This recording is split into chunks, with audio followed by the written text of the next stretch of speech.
it's not even the only life, and through most of human history, the sun was a benevolent giver of light, heat, and energy.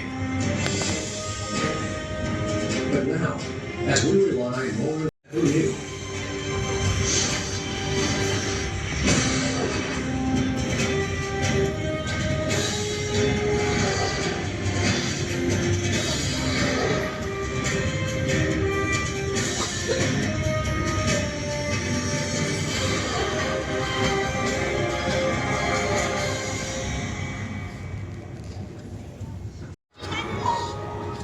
it produces enough energy in 1 second to power human civilization for 500,000 years.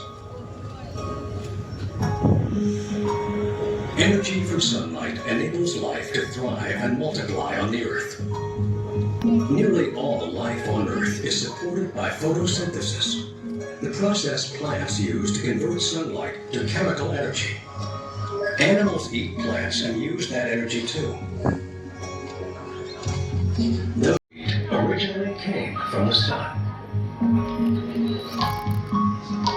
Most of that energy is light.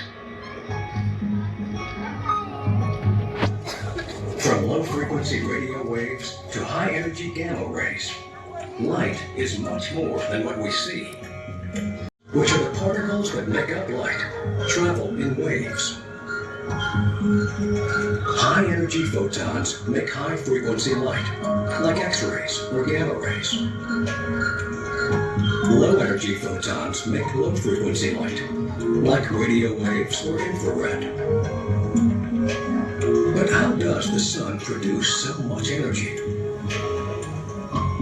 To find out, we must look deep inside our star.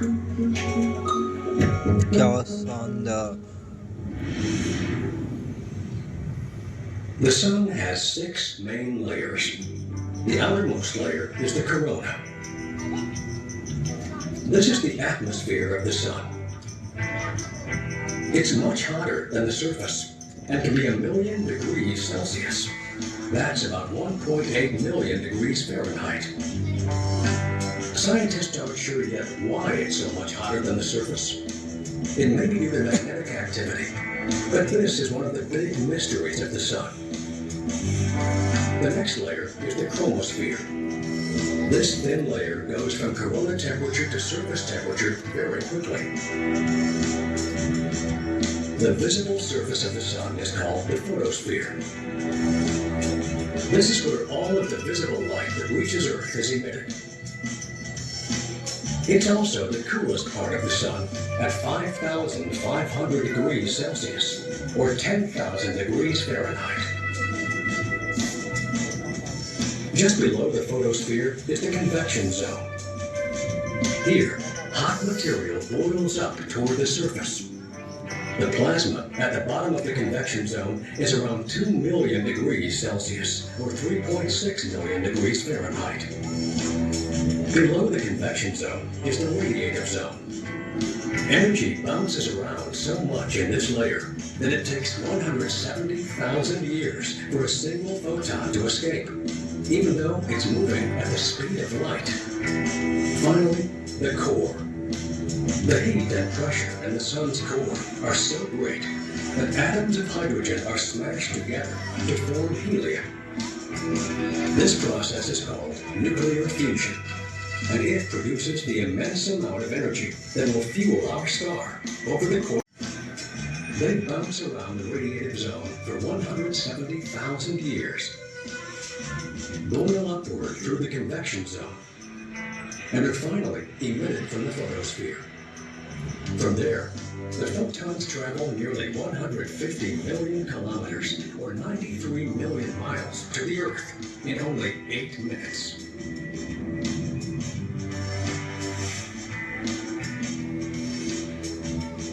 The sun emits light across the entire electromagnetic spectrum. But high-energy wavelengths like ultraviolet, X-rays, and gamma rays are incredibly dangerous to life on Earth. How can life survive all of that dangerous electromagnetic radiation? The answer is Earth's atmosphere. The envelope of gas that surrounds our planet blocks nearly all of the dangerous wavelengths of light. The visible portion of the electromagnetic spectrum, the light we can see, passes right through. So do some radio waves, microwaves, and infrared. They help keep us warm.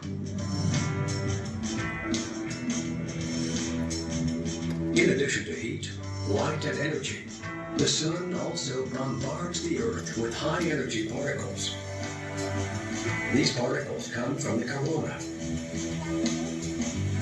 This is the solar wind, and it streams from the sun constantly in all directions at speeds of... It deflects most of the particles from the solar wind.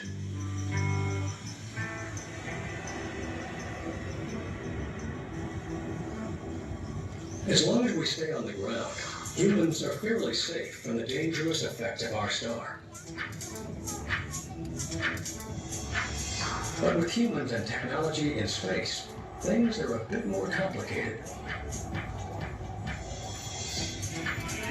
Scientists call conditions in space that affect humans and our technology space weather.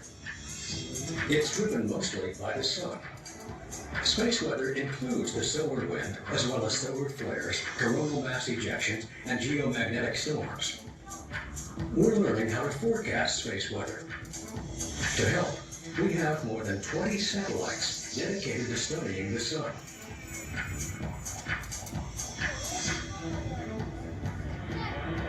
But the most useful tool so far is on the sun itself. That tool is sunspots.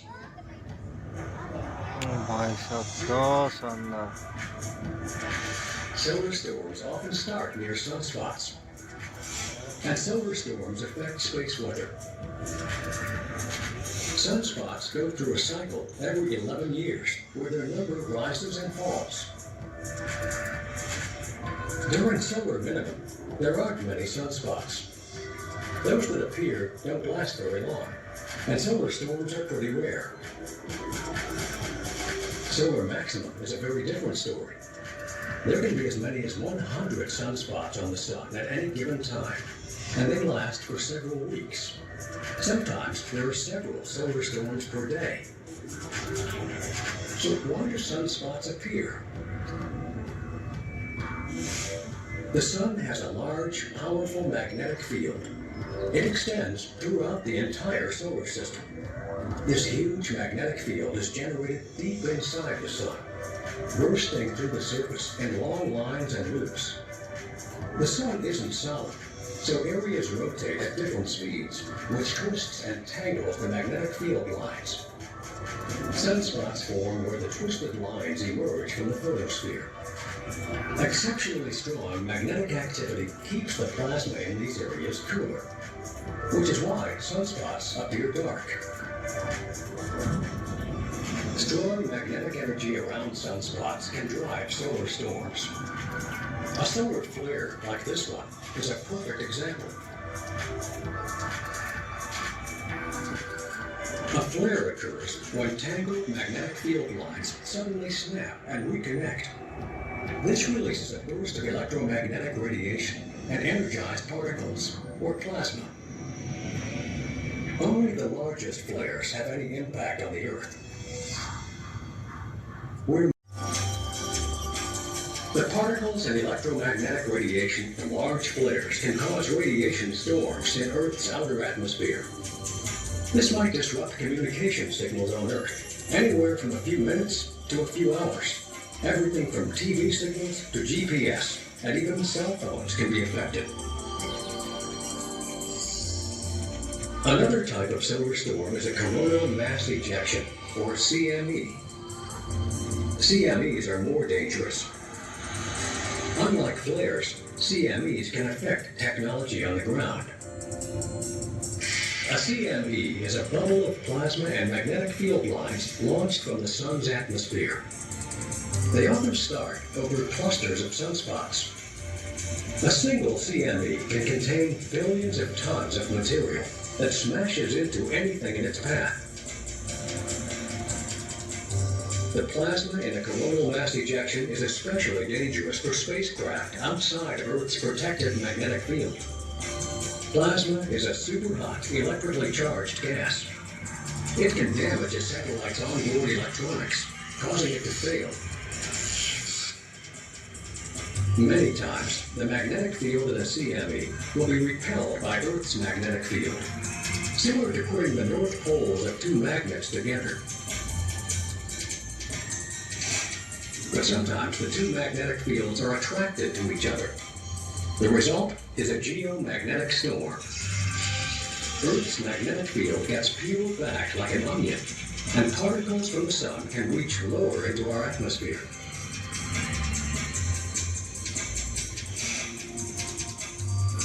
This is what causes the aurorae, the northern or southern lights.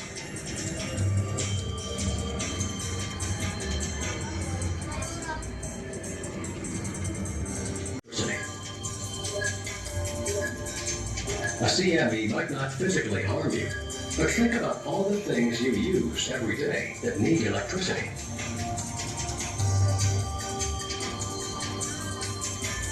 CMEs aren't rare, especially during solar maxima, but they're only dangerous if they're aimed at Earth, which is rare.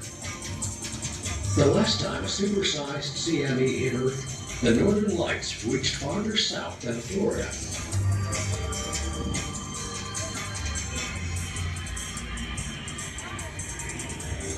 The telegraph system, which was the highest technology of the day, was disabled worldwide. Back in 1859, the effects were minor, but something that size hitting us today would be catastrophic from our star. As the sun ages, it gets hotter. Anywhere from 1 to 2 billion years from now, the brighter sun will render the planet too hot for most life on Earth today. Eventually, it will be so hot, the oceans will evaporate.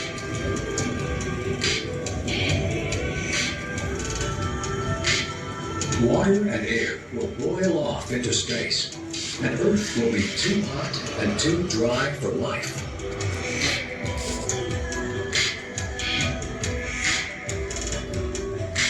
Then, in about 5 billion years, the sun will run out of hydrogen in its core. It will expand into a red giant and get so big that it will engulf the orbits of Mercury and Venus, and possibly even Earth and Mars.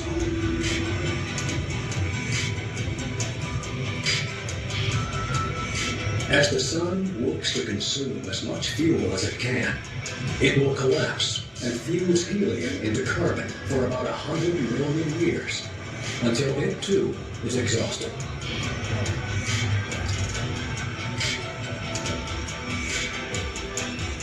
At the end, there won't be an explosion, no spectacular supernova. The outer layers of the sun will just drift away, forming a nebula that will disperse in about 10,000 years. That's the blink of an eye in cosmological terms.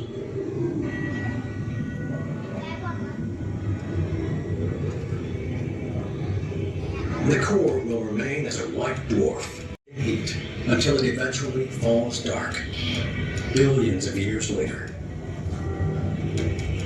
It seems like such an uneventful end for the star that gave us life. But by the time the sun dies, humans might have moved on to other worlds in other parts of the galaxy. In its time, the sun will fuse elements like carbon, nitrogen, and oxygen, which are the elements of life. The sun will seed the universe with the potential for new life, just like older generations of stars did for our sun. It's a cosmic cycle. Today, humanity will witness new life on a new planet, orbiting a new sun. If that life is anything like us, they will look up to their own star and wonder,